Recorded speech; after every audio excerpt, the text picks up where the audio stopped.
안녕하세요. 저는 올해 68세가 된 김성태라고 합니다. 어쩌다 보니 제 인생의 가장 이상하고도 아픈 이야기를 이렇게 풀어놓게 되었네요. 2년 전 베트남으로 떠났던 저는 지금 다시 서울의 작은 원룸에 혼자 앉아 있습니다. 창밖으로 보이는 회색빛 하늘이 제 마음과 꼭 닮아 있네요. 사람들은 저를 보고 한심하다고 손가락질할지도 모릅니다. 하지만 제가 겪은 일들을 알고 나면 아마 다르게 생각하실지도 모르겠습니다. 베트남에서 돌아온 지 이제 3개월이 되었습니다. 그동안 저는 아무에게도 그곳에서 무슨 일이 있었는지 말하지 못했어요. 부끄러움과 후회, 그리고 설명할 수 없는 그리움이 뒤섞여 목구멍을 막았거든요. 오늘 처음으로 그 이야기를 풀어놓으려 합니다. 제가 베트남으로 떠나기로 결심한 건 2021년 가을이었습니다. 35년간 일했던 회사에서 명예퇴직을 한 지 3년째였죠. 퇴직금으로 받은 돈은 이미 절반이 날아가 있었습니다. 큰아들 사업 자금으로 8천만 원, 딸아이 결혼 자금으로 5천만 원. 그렇게 주고 나니 남은 건 1억 2천만 원 뿐이었어요.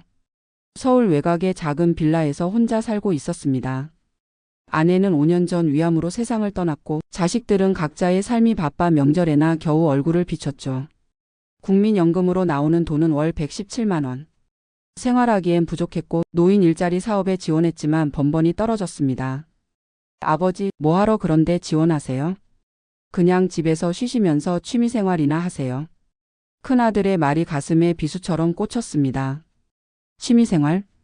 돈 없는 노인에게 무슨 취미생활이 있겠습니까? 매일 아침 동네 공원을 산책하고 점심엔 경로당에서 무료급식을 먹고 저녁엔 혼자 TV나 보는 게 제 일과의 전부였어요. 그러던 어느 날 경로당에서 만난 박씨 아저씨가 제게 말을 걸어왔습니다. 김 선생, 자네 혼자 사니까 얼마나 적적한가? 나도 그랬어. 근데 작년에 베트남 가서 재혼했지. 지금은 정말 행복해. 처음엔 그저 농담인 줄 알았습니다. 하지만 박 씨가 핸드폰으로 보여준 사진들을 보고 놀랐어요. 40대로 보이는 젊은 베트남 여성과 함께 찍은 사진들이었죠. 두 사람은 정말 행복해 보였습니다. 생활비도 한국의 3분의 1이면 충분해. 베트남 여자들은 정이 많고 순수하지. 나이 차이? 그게 뭐 대수야. 그쪽에선 능력 있는 한국 남자를 선호한다고. 박 씨의 말에 제 가슴이 뛰기 시작했습니다. 그날 밤 잠을 이루지 못하고 베트남에 대해 검색했어요. 국제 결혼 중개 업체들의 광고가 쏟아져 나왔습니다. 베트남 처녀와의 행복한 노후. 제2의 인생을 베트남에서. 젊은 아내와 함께하는 새로운 시작. 한 달 후 저는 베트남행 비행기에 몸을 실었습니다. 호치민 공항에 도착했을 때 후덥지근한 공기가 저를 감쌌어요. 공항 밖에서 저를 기다리고 있던 중개업체 직원은 30대 중반의 한국인 남성이었습니다. 김성태 선생님이시죠? 제가 안내해 드리겠습니다. 걱정하지 마세요. 저희가 모든 걸 도와드릴 겁니다. 그는 저를 호텔로 데려갔고 다음 날부터 본격적인 맞선이 시작되었습니다. 카페에서, 식당에서 하루에 서너 명의 베트남 여성들을 만났어요. 대부분 20대에서 30대 초반의 젊은 여성들이었죠. 통역사를 통해 대화를 나누었지만 언어의 장벽은 생각보다 컸습니다. 그들은 저에게 관심이 있는 듯 했지만 진심인지 아닌지 알 수가 없었어요. 일주일째 되는 날 저는 린을 만났습니다. 32살의 그녀는 다른 여성들과 달랐어요. 차분하고 조용했지만 눈빛에 깊이가 있었죠. 무엇보다 그녀는 약간의 한국어를 할 줄 알았습니다. 안녕하세요. 저는 린입니다. 한국 좋아해요. 서투른 한국어였지만 그 진심이 느껴졌습니다. 린은 호치민 외곽에서 부모님과 함께 살고 있었고 봉제 공장에서 일한다고 했어요. 월급은 하나로 30만 원 정도. 한국으로 시집 가는 게 꿈이라고 했습니다. 우리는 일주일 동안 매일 만났습니다. 통역사 없이도 대화가 가능했어요. 린은 제게 베트남 음식을 소개해주고 저는 한국 이야기를 들려주었죠. 그녀의 순수한 웃음에 제 마음은 점점 열렸습니다. 아저씨, 나이 많아도 괜찮아요. 한국 가서 열심히 살고 싶어요. 아저씨 돌봐드릴게요. 그 말에 저는 결심했습니다. 중개업체에 결혼 의사를 밝히고 필요한 서류 준비를 시작했어요. 린의 부모님을 만나러 가는 날 저는 긴장으로 손에 땀이 났습니다. 시내에서 차로 2시간을 달려 도착한 곳은 작은 시골 마을이었습니다. 린의 집은 양철지붕을 얹은 작은 집이었어요. 부모님은 50대로 보였는데 저보다 훨씬 젊어 보였죠. 그들은 저를 따뜻하게 맞아주었습니다. 통역사를 통해 대화를 나누었고 저는 한국에서의 제 상황을 솔직하게 설명했습니다. 큰 재산은 없지만 연금이 있고 린을 행복하게 해주겠다고 약속했어요. 부모님은 고개를 끄덕이며 동의했습니다. 베트남식 결혼식은 간소했습니다. 마을 사람들이 모여 축하해 주었고 린은 베트남 전통 의상인 아오자이를 입고 있었어요. 정말 아름다웠습니다. 저는 그날 새로운 인생이 시작되는 것 같았어요. 결혼식 후 우리는 호치민의 작은 아파트에 신혼집을 차렸습니다. 월세는 하나로 40만 원 정도. 한국에 비하면 정말 저렴했죠. 린은 더 이상 공장에 다니지 않고 집안일을 했습니다. 처음 몇 달은 행복했습니다. 린은 정성스럽게 밥을 해주었고 저는 한국어를 가르쳐 주었어요. 함께 시장에 가고 공원을 산책하고 때로는 베트남 곳곳을 여행했죠. 하지만 시간이 지나면서 문제가 나타나기 시작했습니다. 가장 큰 문제는 언어였어요.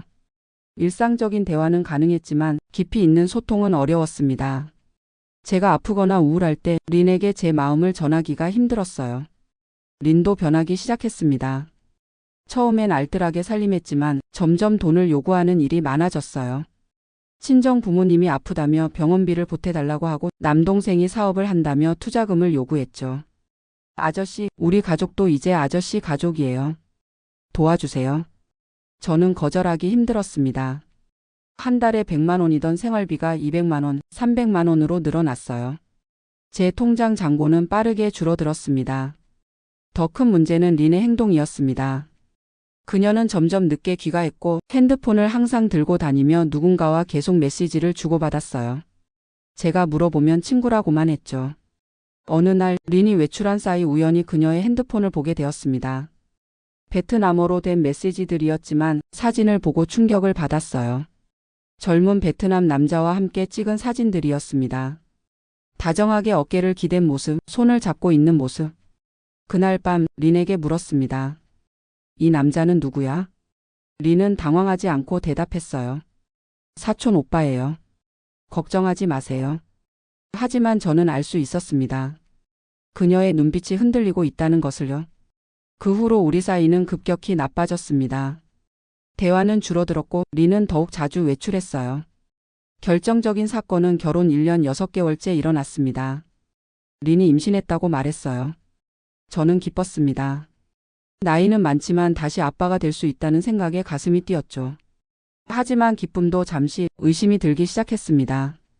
우리가 함께한 날들을 계산해 보니 맞지 않았어요. 병원에 함께 가자고 했지만 린은 거부했습니다. 베트남 병원 싫어요. 나중에 가요. 결국 저 혼자 의사를 만나러 갔습니다.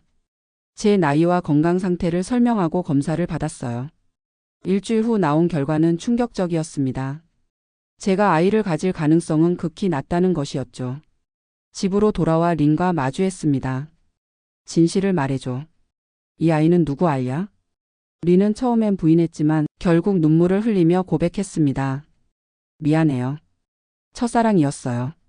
아저씨랑 결혼하기 전부터 만났어요. 하지만 그는 가난해요. 결혼할 수 없었어요. 청천벽력이었습니다. 린은 처음부터 저를 사랑한 게 아니었어요. 그저 한국으로 가는 티켓 혹은 가족을 부양할 돈줄로 생각했던 거죠. 저는 모든 걸 정리하기로 했습니다. 이혼 서류를 준비하고 한국으로 돌아갈 준비를 했어요. 린은 막지 않았습니다. 오히려 위자료를 요구했죠. 아저씨, 2년 동안 함께 살았어요. 그냥 갈 거예요? 아기도 있는데. 결국 저는 남은 돈 대부분을 린에게 주고 베트남을 떠났습니다. 인천공항에 도착했을 때 제 통장엔 300만 원도 남지 않았어요. 자식들에게 연락했지만 그들은 이미 다른 사람들로부터 제 이야기를 듣고 있었습니다. 아버지, 정말 실망이에요. 그 나이에 무슨 짓을 하신 거예요? 딸의 차가운 목소리에 가슴이 미어졌습니다. 저는 아무 말도 할 수 없었어요. 변명처럼 들릴 게 뻔했으니까요. 지금 저는 보증금 500만 원, 월세 35만 원짜리 원룸에서 살고 있습니다. 국민연금 117만 원으로 겨우 생활하고 있어요.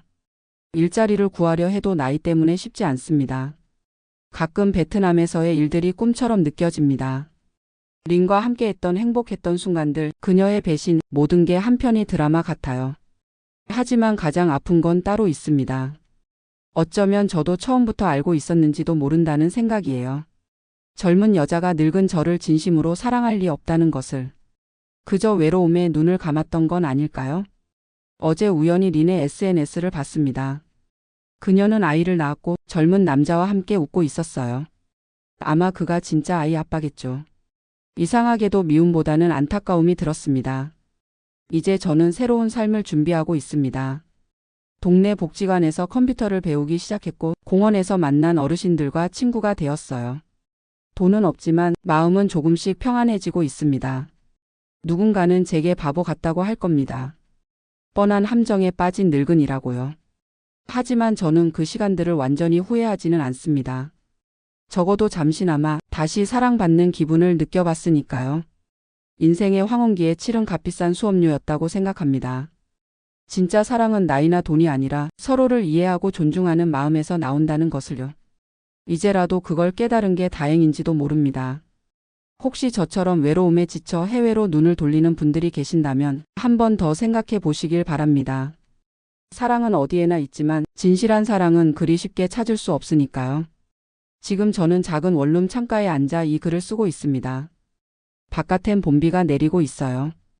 베트남의 스콜과는 다른 조용하고 차분한 한국의 봄비입니다. 때로는 린이 끓여주던 쌀국수가 그립고 함께 산책하던 호치민의 공원이 떠오르기도 합니다. 하지만 이제는 그 모든 게 추억일 뿐이에요. 앞으로 남은 인생, 허황된 꿈보다는 현실을 직시하며 살아가려 합니다.